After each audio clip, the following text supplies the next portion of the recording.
Navigating your first year of university is kind of scary, and I've been there too. You know, having to make new friends on a campus that is almost 10 times bigger than your high school, having to manage a new academic workload, and even having to take charge of your learning, your career, and your life. Okay, maybe we should just slow down a little bit. Sure, university is a completely different experience from high school.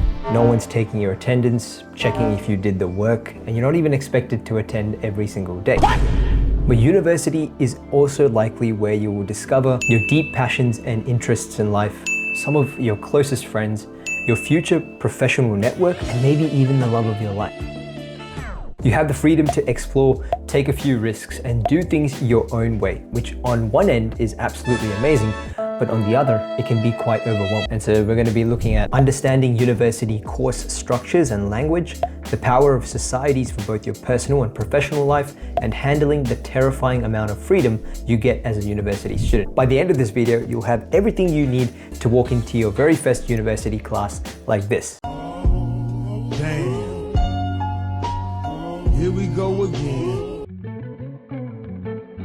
So to steer clear of the anxiety that comes from not knowing how the hell your university degree works, No! God, please, no! No! let's actually break it down together. Because I went to UNSW, I'm going to be using their course structure as the example here. Now, your degree, regardless of where you go, is usually made up of individual units/subjects. So the words units and subjects are going to be interchangeably used in this video, so don't get confused between the two. Now, within your degree, you will need to complete a total number of units in order to graduate. So for example, at UNSW, they call it UOC, or units of credit. And so if you take a look at the Bachelor of Commerce degree for 2026, you actually need to complete a minimum of 144 UOC. Now, each university is going to be different, so it's important that you make sure to check your university's course handbook in order to look for specifics. Now, let's go over some of the common terms that are thrown around in your first year of university. Now, by far the most common one is your majors, which is essentially the focus area or specialization you want to undertake within your degree. So for example, if you are doing a Bachelor of Commerce at UNSW, these are some of the majors that you can choose from.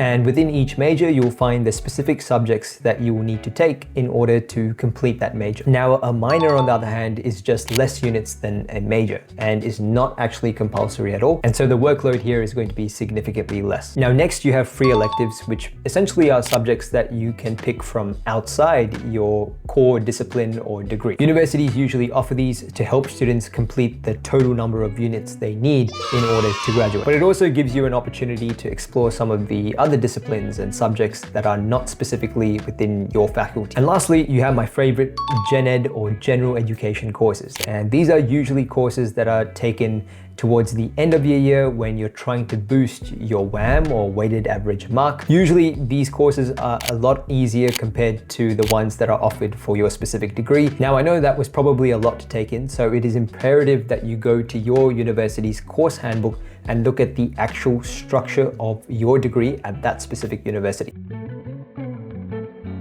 Okay, so this next one is a fun one, but it's where most people mess up. You know, you attend O Week, you meet a bunch of people, and you get to know some of the societies that are on campus. And you might get a tote bag, you might get some free pens, but when the university term starts, you end up not attending a single event.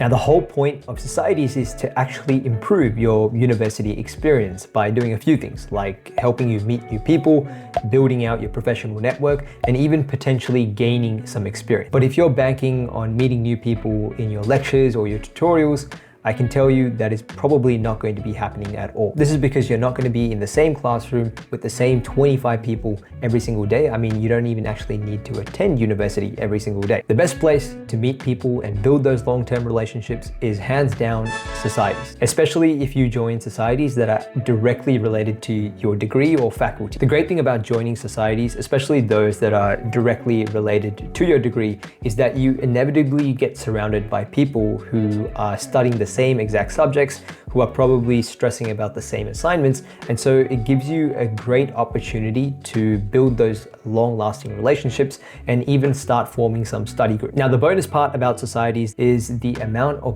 networking opportunities these societies provide. Now, faculty-specific societies like the Business Society, for example, are known to run industry nights or networking sessions with actual professionals where you get to interact with these people. And so you get to meet recruiters, alumni, and people already working in the field that you want to work in. Now, you don't need to join every single society and attend every single event.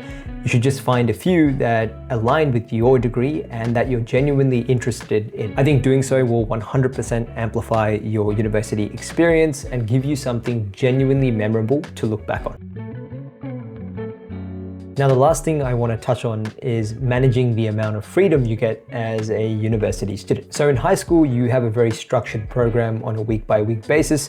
You know, every single day from Monday to Friday, you attend school at around 9 a.m. and you finish up at 3 p.m. But at university, you're not even expected to attend every single day. And when you are on campus, you only might be there for 2 to 3 hours before having to decide what to do next. And so whilst this type of freedom is amazing for some, I think for others, it can be a little overwhelming just because that accountability that you get from your teachers in high school isn't necessarily there in university. So here are some tips to manage this type of freedom. My first tip is to block out time to actually find time to study, even if you don't have any assignments due. The reason I say this is because just like high school, at the end of each term, you're likely going to have some sort of quiz or final exam that you will need to complete. So it's imperative that you have a good understanding of all the topics for each of your subjects. Now, my second tip is in regards to lectures and trying to attend them as frequently as possible. Boring. At least in your first year, you know, it gives you the opportunity to learn a little bit more about the university layout.